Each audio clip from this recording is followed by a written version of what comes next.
Hello my dear students. तो students, आज मैं आप लोगों के लिए विलियम ब्लेक की फेमस पोएम द टाइगर, इस पोएम की लाइन टू लाइन हिंदी में एक्सप्लेनेशन लेकर आया हूँ। इसकी डिमांड आप में से कुछ फ्रेंड्स ने की थी। ये जो पोएम है, ये पोएम विलियम ब्लेक ने क्रिएटर यानी कि गॉड की प्रशंसा में लिखी है, जिन्होंने इतना जबरदस्त एक ऑसम क्रिएचर बनाया है। ये पोएम ब्लेक के अमेजमेंट को दिखाती है, क्योंकि ये वही गॉड है जिन्होंने लैम को भी बनाया है, मेमने को बनाया है, जो कि टाइगर का बिल्कुल अपोजिट है। पोएम 4 लाइंस के 6 स्टैंजाज में लिखी गई है। राइम स्कीम A है।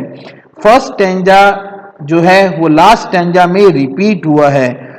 पोइट ने टाइगर वर्ड को, जो स्पेलिंग है देखिए, इसकी स्पेलिंग है TYGER। तो अब जो स्पेलिंग है वो है TIGER, क्योंकि उस समय टाइगर की स्पेलिंग यही थी, इसीलिए विलियम ब्लैक ने इस स्पेलिंग का यूज किया है। तो चलिए अब हम स्टार्ट करते हैं। Tiger tiger burning bright in the forest of the night, what immortal hand or eye could frame thy fearful symmetry। तो फर्स्ट स्टैंजा में पोइट कहता है कि tiger tiger burning bright, tiger जो है वो रात को जंगलों में आग की तरह जल रहा है, या रात के घने अंधेरे में वो पीली आग की तरह दिख रहा है। जैसा कि आप इस पिक्चर में देख रहे हैं बच्चों, ये जो टाइगर है वो हमें अंधेरे में ऐसा फील हो रहा है कि जो टाइगर की बर्निंग ब्राइट का मतलब है टाइगर का जो ब्राइट येलो कलर है ना, वो रात को बड़ा ही खूंखार नजर आता है, बड़ा ही जलता हुआ नजर आता है। आगे पोइट कहते हैं, एक रिटोरिकल क्वेश्चन पूछते हैं। वो कहते हैं, व्हाट इमोर्टल हैंड और I could frame Dai fearful symmetry. वो ये कहते हैं कि वो इमोर्टल होते हैं, अमर। वो अमर हाथ या आंखें कौन सी हैं जिन्होंने इस खूंखार जानवर के शरीर को फ्रेम किया है। सिमिट्री का मतलब यहां पे देखिए शरीर है, फ्रेम का मतलब बनाना है। इस तरह पोइट गॉड की पावर को एप्रिशिएट कर रहा है, क्योंकि गॉड ही इस तरह की फियरफुल स्ट्रक्चर्स को बना सकता है और उसकी अपीयरेंस को बियर कर सकता है। इंसान डर के कारण ना तो इसे बना सकता है, ना ही इसको देख सकता है। अब हम चलते हैं नेक्स्ट स्टैंजा की तरफ। नेक्स्ट स्टैंजा में पोइट टाइगर की आईज की बात करता है। वो कहता है, इन व्हाट डिस्टेंस डीप्स और skies burnt the fire of thine eyes. वो हैरानी दिखाता है कि किस दूर दराज की जगह पर से ये आग लाई गई और कैसे इसे टाइगर की आंखों में डाल दिया गया। आग या तो डिस्टेंट डीप यानी कि हेल, बहुत गहरी जगह यानी कि हेल से लाई गई, या गहरे समुद्रों से लाई गई, या स्काई से लाई गई। तो वो कहता है कि स्काई को आप मान सकते हैं हेवन। वो कहता है कि आग या तो हेवन से लाई गई या हेल से लाई गई, पर यह आग कैसे लाई गई और कैसे इसे टाइगर की आंखों में डाल दिया गया। क्योंकि ये आग कोई ऑर्डिनरी फायर नहीं थी, बल्कि ये तो एक डिवाइन फायर थी, जिसके कारण टाइगर की आंखें इतनी फीरियस हो गई हैं। थर्ड लाइन में वो कहता है, on what wings dare he aspire, what the hand dare seize the fire. इस लाइन में पोइट ये वंडर शो करता है कि वो कौन से पंख थे जो ही यहां पर है गॉड। वो कहता है वो कौन से पंख थे जिनसे कि गॉड जो है वो उस डिस्टेंट एरिया में गया, वो कौन से हैंड थे जिससे उसने इस आग को पकड़ा, इस डिवाइन फायर को पकड़ा। तो ये जो फर्स्ट टू लाइंस हैं, इन फर्स्ट टू लाइंस में इसने फायर को एप्रिशिएट किया है, और जो लास्ट टू लाइंस है उसमें इसने, थर्ड लाइन में इसने विंग्स को एप्रिशिएट किया है, और फोर्थ लाइन में इसने क्रिएटर के हैंड को एप्रिशिएट किया है। तो इस तरह से वो कहता है कि वो कौन से पंख थे जिन पर जाकर गॉड उस फायर को लेकर आया और उसे टाइगर की आंखों में डाल दिया। नेक्स्ट स्टैंजा में वो टाइगर की हार्ट की बात करता है। And what shoulder and what art could twist the sinews of thy heart. वो वंडर करता है कि क्रिएटर के शोल्डर्स, और अब वो क्रिएटर के पास वो कौन सी आर्ट है जिससे उसने टाइगर की हार्ट की मसल्स को ट्विस्ट किया होगा। स्न्यू मतलब होता है मसल्स। यहां पर पोइट जो है वो गॉड की पावर और उस अमेजिंग आर्ट की प्रेस कर रहा है जिसने टाइगर के हार्ट को क्रिएट करने में हेल्प की है। अब थर्ड लाइन में वो ये जानकर हैरान होता है, and when thy heart began to beat what dread hand and what dread feet.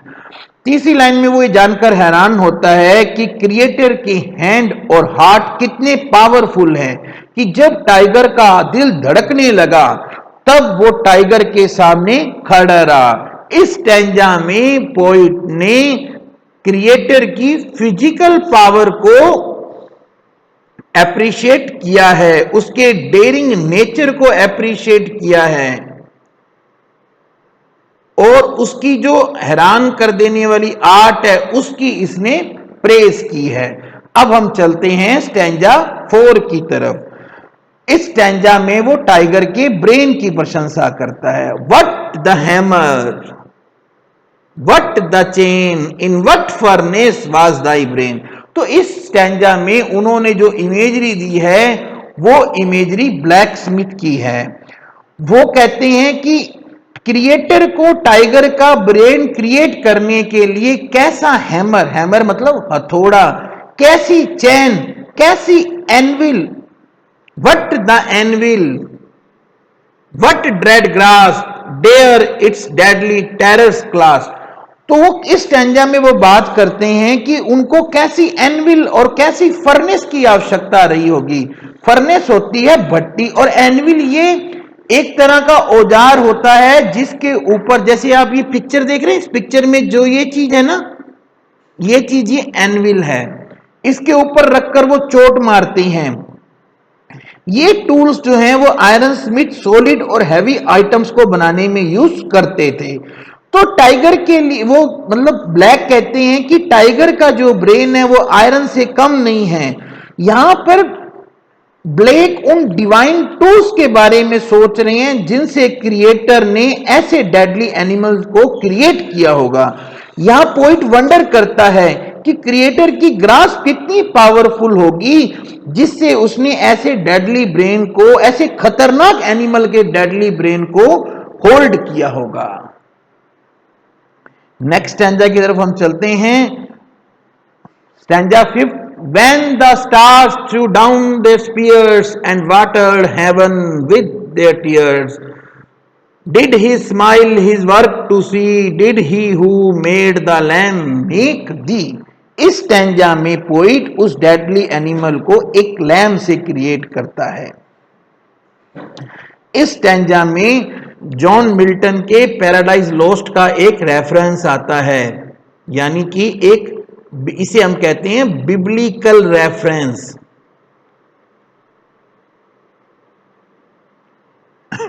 Poet कहता है कि जब गॉड ने टाइगर को क्रिएट किया तो जो स्टार्स हैं, स्टार्स का मतलब यहां पर है सैटर्न और उसके followers, Saturn and his followers जो थे, उन लोगों ने क्या किया, ये स्टार्स हुए हैं, उन लोगों, वो लोग उस समय गॉड से युद्ध कर रहे थे, और जब उन्होंने देखा कि गॉड ने इतना डेडली एनिमल क्रिएट किया है तो वो टाइगर की साइट से बहुत ज्यादा डर गए कि उन्होंने अपने स्पीयर्स होते हैं भाले, उन्होंने अपने हथियार अपने भाले फेंक दिए और उनकी आंखों से सारा जो आसमान था वो वाटर हेवन, सारा जो स्वर्ग था वो उन्होंने गीला कर दिया, वेट कर दिया। थर्ड लाइन में वो कहते, इस लाइन में पोइट एक वंडर शो करता है, did he smile his work to see, कि गॉड टाइगर को क्रिएट कर कर स्माइल करता है, क्योंकि सैटन की ताकत इसे शब्दों में बता ही नहीं सकती है। तो वो दोबारा सोचता है कि ही, डिड ही, यहां पे ही मतलब फिर से है God, did he who made the lamb make thee. तो अब पोइट दोबारा सोचता है कि ही तो वही है जिसने लैम को बनाया है, क्योंकि लैम तो आपको पता है बिल्कुल इनोसेंट है। यहां देखिए जीसस क्राइस्ट हैं, तो जीसस क्राइस्ट को भी लैम कहा जाता है, और लैम जो उनके हाथ में मेमना है वो मेमना भी लैम है। तो वो कहते हैं कि लैम तो बिल्कुल इनोसेंट है, जबकि टाइगर इतना खतरनाक है कि उससे सैटन भी डरता है। अब हमारा है last stanza. Last stanza first stanza का रिपीटिशन है, बस यहां पर एक ही चेंज हुआ है, tiger tiger burning bright in the forest of the night, what immortal hand और आई डेयर। यहां पर जो फर्स्ट स्टैंजा में यहां पर था कुड, और अब यहां पर है डेयर। ये जो डेयर शब्द है ये बहुत ज्यादा सिग्निफिकेंट है। फर्स्ट स्टैंजा में पोइट टाइगर और गॉड की पावर से कम प्रभावित था, पर अब धीरे धीरे लास्ट में जब वो टाइगर के सारे फीचर्स को जान लेता है तब वो वंडर करता है कि केवल गॉड ही ऐसा एनिमल क्रिएट करने का डेयर कर सकता है। सो आई होप स्टूडेंट्स आपको ये जो मेरा वीडियो है वो एग्जाम में हेल्पफुल होगा और आपको ये पॉइंट बिल्कुल अच्छे से क्लियरली समझ आ गई होगी। अगर आपको मेरा ये प्रयास अच्छा लगा है तो प्लीज चैनल को सब्सक्राइब करना, वीडियो को लाइक और शेयर करना ना भूलें। Thank you very much, have a good day.